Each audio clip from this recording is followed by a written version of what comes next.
l'est au sud. Les municipales vont nous faire un peu voyager sur notre île pendant cette campagne et cette élection. En tout cas, c'est politique.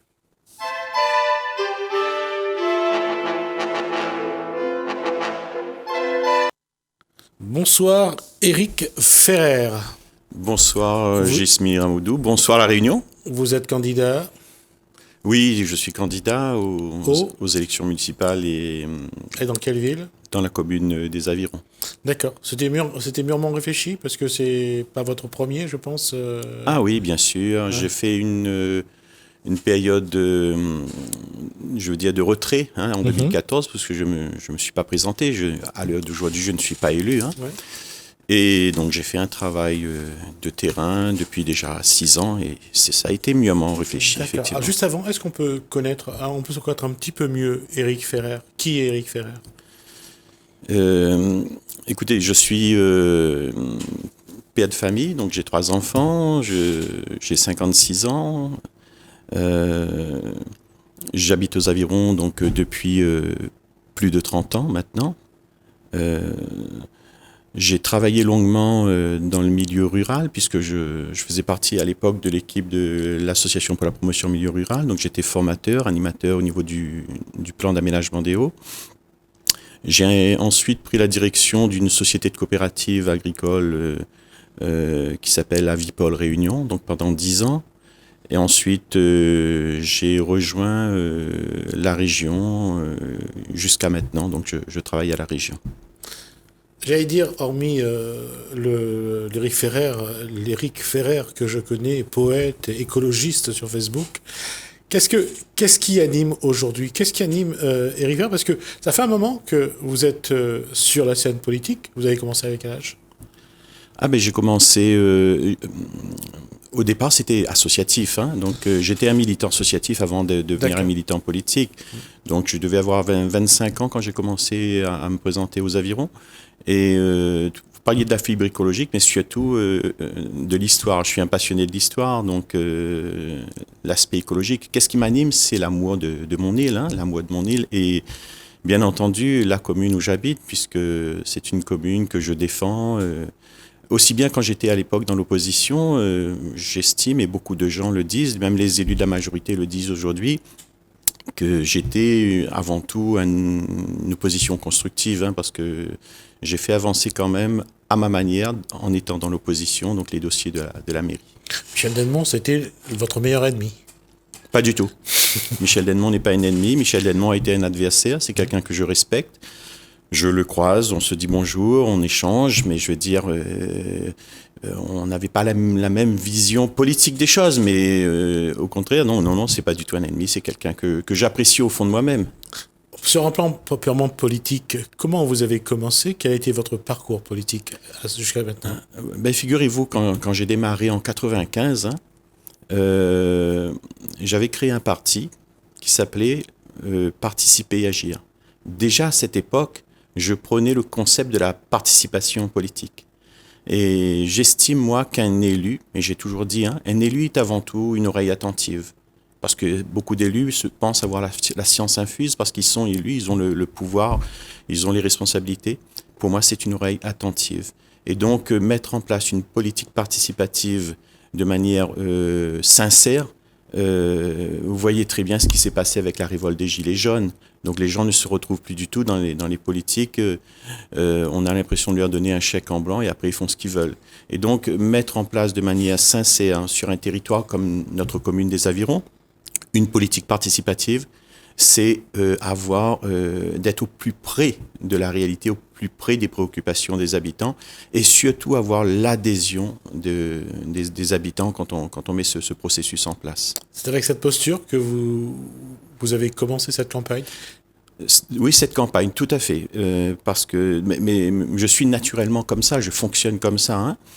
Et j'ai observé une période de retrait de 2014 jusqu'à janvier 2019 parce que j'étais en train de faire un travail de recherche sur l'histoire et c'était pas très compatible de mélanger les choses.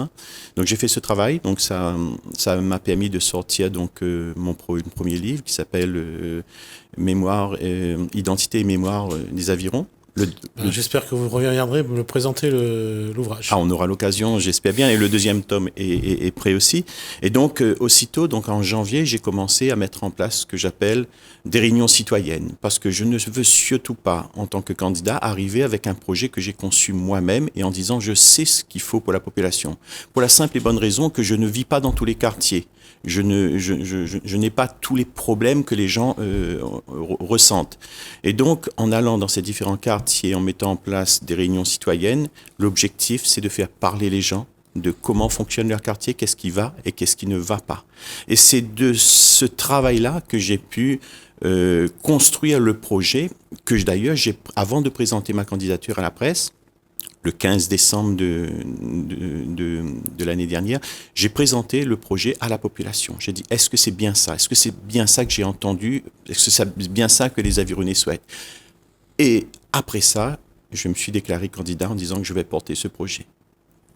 Aujourd'hui, alors ce projet, est-ce qu'on peut en avoir quelques éléments pour voir qu'est-ce que vous souhaitez apporter aux Avirons, construire ou changer? Bien sûr. On est dans une commune qui est enviée un petit peu de partout. Hein. Les Avirons, c'est coté. Les gens aiment leur tranquillité. C'est ce que ce projet on va tout faire en tout cas pour préserver cette tranquillité. On va tout faire aussi pour préserver notre environnement, parce qu'on est dans un environnement agréable aux Avirons. Il y a la mer, il y a la forêt, c'est pas très loin. Il y a de beaux paysages. On a aussi un système fiscal intéressant, puisque c'est la commune qui paye le moins d'impôts. Tout ça, je veux préserver. Mais il manque quelque chose de fondamental qui risque, si on ne le met pas en place, d'hypothéquer les trois autres paramètres, c'est-à-dire l'attractivité du territoire. Je prends la mandature la période de gouvernance de l'ancien maire, Michel Denmont, qui a fait quand même 30 ans de gouvernance. En 30 ans, il a mis l'accent sur les logements, d'accord ? Il fallait, bien entendu, on était quand même dans une commune assez défavorisée. Vous ne regrettez pas qu'on dise des Avirons que c'est une commune dortoir ? Aujourd'hui, c'est ça le problème, c'est que je dirais pas une commune dortoir, je dirais plutôt une cité résidentielle. Ça revient au même, c'est-à-dire que tout a été fait pour privilégier le logement. Et c'est pour ça que il faut qu'on arrive à proposer aux Avironnais donc cette dimension d'attractivité du territoire. Pourquoi ? Comme je dis, si on ne met pas ça en place, c'est les autres paramètres qui sont touchés. Je prends notamment l'emploi. Pendant des années, les gens se sont dirigés, étant donné qu'il n'y avait pas d'emploi, rien n'a été fait au niveau de la commune pour favoriser la création d'activités et de l'emploi. Et donc les gens ont convergé naturellement vers la mairie pour chercher du travail. Et un maire, c'est difficile pour un maire de refuser un père de famille du travail ou une mère de famille dans le besoin. Et on se rend compte, la Chambre régionale des comptes a tiré la sonnette d'alarme dernièrement là. Sur 100 euros de dépenses dans la commune des Avirons, 72 sont destinés à payer le personnel communal. Ça veut dire qu'il nous reste une capacité d'investissement de l'ordre de 28 euros. Sur 100 euros, 28%. Donc on a du mal à faire face aux enjeux de demain avec cette somme-là. Et donc, ce que je souhaite apporter, notamment en termes d'attractivité du territoire, c'est de dire que on ne peut pas aujourd'hui se contenter uniquement de la capacité de la commune à intervenir sur son territoire. On va nous miser sur ce que j'appelle l'intelligence territoriale, c'est-à-dire le faire ou aider à faire, accompagner. Donc recevoir tous ces investisseurs qui veulent venir sur les Avirons, mettre à leur disposition le potentiel développement dont on dispose, les accompagner pour faire en sorte que notre commune puisse accueillir demain un hôtel, un EHPAD, et tout ça, ces structures économiques qui vont se monter, ce sont des sources d'emploi pour les Avironnais, mais aussi des débouchés économiques pour nos agriculteurs qui pourront commercialiser leurs produits. Ça veut dire qu'on va faire en sorte que les gens ne convergeront plus forcément vers la mairie, mais vers ces différentes structures et libérer le fonctionnement au profit de l'investissement. On peut dire que les Avirons manquent de projets structurants. En matière économique, oui. La commune est assez bien dotée sur les équipements structurants. On a à peu près ce qu'il faut. On a notre piscine, on a notre complexe sportif, on a nos écoles. Le problème, c'est qu'aujourd'hui, la plupart des équipements structurants sont concentrés au centre-ville. Je prends par exemple le collège, les écoles. En face, il y a la médiathèque, la salle de spectacle, on a la mairie à côté, l'église. Et tout ça, ça contribue à faire un centre-ville qui est complètement engorgé et asphyxié. On n'a pas pensé à la mise en place de parking dans cette commune. Moi, quand je descends du Tevlav, puisque c'est là que j'habite, et que j'ai envie de m'arrêter au centre-ville pour acheter une baguette, ben, le temps de trouver une place de parking, je me retrouve à l'étang salé. Et forcément, on va consommer à l'étang salé. Et donc, vous comprenez que rien n'a été fait pour faire en sorte que le commerce se développe. Alors, comment, aujourd'hui, dans votre projet, vous pouvez essayer de mettre un peu d'oxygène dans ce centre-ville, faire en sorte qu'il y ait quelques parkings, que les gens puissent s'arrêter, que les gens puissent acheter leurs baguettes dans le centre-ville aux environs? D'ores et déjà, tout à l'heure, je vous ai dit que le concept sur lequel on va beaucoup travailler, c'est le concept d'intelligence territoriale. On ne va pas compter seulement sur les finances de la commune, puisque, comme je vous dis, on a une faible capacité d'investissement aujourd'hui, et il faut qu'on arrive à augmenter cette capacité d'investissement. Et donc, en faisant en sorte qu'il y ait des entreprises qui viennent et qui prennent le relais de l'emploi aux environs. Ce concept d'intelligence territoriale doit s'appliquer également pour notre centre-ville. C'est-à-dire que, à l'heure d'aujourd'hui, la commune n'a pas la capacité de refaire totalement son centre-ville. Or, nous disposons de foncier au centre-ville. Moi, je pense qu'il faut qu'à un moment donné, on lance un projet, un appel à projet sur ce centre-ville, en faisant participer donc des financements, que ce soit des différentes collectivités, mais également des financements privés, et faire en sorte qu'on ait une circulation fluide, faire en sorte qu'on ait des parkings en suffisant pour pouvoir développer notre économie du centre-ville, en tout cas le centre commercial, et faire en sorte qu'on ait une mairie qui puisse regrouper aussi la totalité des services dont on a besoin, puisque aujourd'hui c'est un peu éclaté de toutes parts, et on a besoin de recentrer toute notre activité donc communale autour d'un bâtiment commun. Là, sur le volet agricole aujourd'hui, est-ce que les Avirons peuvent retrouver un petit peu cette époque où l'agriculture était vraiment florissante? Est-ce qu'il y a des moyens parce que les méthodes changent, bien ça sûr. Évolue. Est-ce qu'aujourd'hui, il y a eu des formations? Est-ce que les agriculteurs ont été formés justement à cette nouvelle façon de produire, ou on reste toujours sur des méthodes d'avant? Je suis content de cette question liée à l'agriculture et l'élevage notamment, parce qu'il faut savoir que le mouvement coopératif a démarré aux Avirons. Si je prends par exemple les dernières gouvernances, notamment la période de Michel Helmont, il a fait 30 ans, et juste avant lui, il y avait Joseph Lacaille, et bien avant, il y avait Henri Faure. On va s'arrêter à là. Henri Faure, dans les années 60, il avait une vision économique du territoire, mais qui était basée sur l'élevage, l'agriculture et l'élevage. Et donc les Avirons, à cette époque, c'était une basse-cour à l'échelle d'une commune. Et c'est sûr, on avait des cochons partout, on avait des bœufs poteaux. C'était un petit peu le cadre de l'époque. Tout à fait. Tout à fait, non, parce qu'on avait besoin, les Réunionnais avaient besoin de protéines, on avait, au niveau de nutrition, tout ça, on avait besoin de yaourt, on avait besoin de lait. Et donc, ce que je veux dire, c'est que donc, cette vision économique-là, à l'époque, a très bien marché, puisque c'est sur cette basse-cour que s'est fondée les différentes coopératives qu'on connaît aujourd'hui, que ce soit la CPPA, la Cicalé, la Cicaviande et la coopérative des producteurs de volailles, etc. Et donc, juste après, il y a eu donc une autre gouvernance, c'est la période d'Henri Faure, de Joseph Lacaille. Lui, il a fait du bon travail, il a surtout réglé de manière durable la problématique de l'eau potable aux Avirons. Donc on avait une commune qui commençait la population commençait à monter. On ne se ressourçait qu'au niveau de nos sources qui étaient basées au Tevlav. Et bien entendu, ça devenait nettement insuffisant. Et donc il a fallu chercher d'autres sources d'approvisionnement en eau. Et ce maire-là a mis en place un forage eau brûlée qui alimente jusqu'à maintenant la population des Avirons. Puis est arrivé Michel Helmont, qui avait plus une vision d'aménagement en termes de logement, ce qui fait qu'en 30 ans, il a fait sortir de terre plus de 3000 logements, et la population a plus que doublé. Sauf que ce maire n'avait pas une vision globale de l'aménagement du territoire. Et donc, les agriculteurs ont fui le territoire. Il n'y a pratiquement plus d'éleveurs, pratiquement plus. Quelques-uns essayent de tenir. On a construit beaucoup. Et l'activité économique, on n'a pas pensé à ça, donc on se retrouve avec une commune résidentielle, je dirais, donc où l'emploi. Et donc, d'un point de vue agricole, on a du potentiel aujourd'hui, hein, mais bien entendu, les agriculteurs sont sensibilisés aujourd'hui sur toutes les problématiques qui gravitent autour de mieux se nourrir, hein. Et ce qui manque en fait aux agriculteurs, aux avirons, c'est des débouchés commerciaux.